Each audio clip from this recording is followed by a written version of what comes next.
सुबह में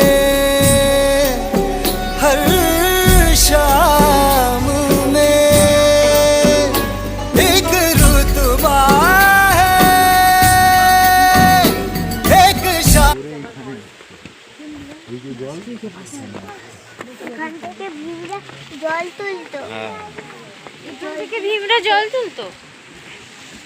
এখানে জল তুলে খেত। হ্যাঁ, কি করবে?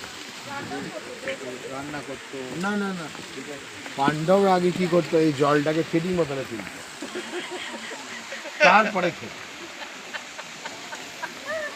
হ্যাঁ রে, তোকে মজা করছে, হ্যাঁ মজা করছে, বুঝেছিস?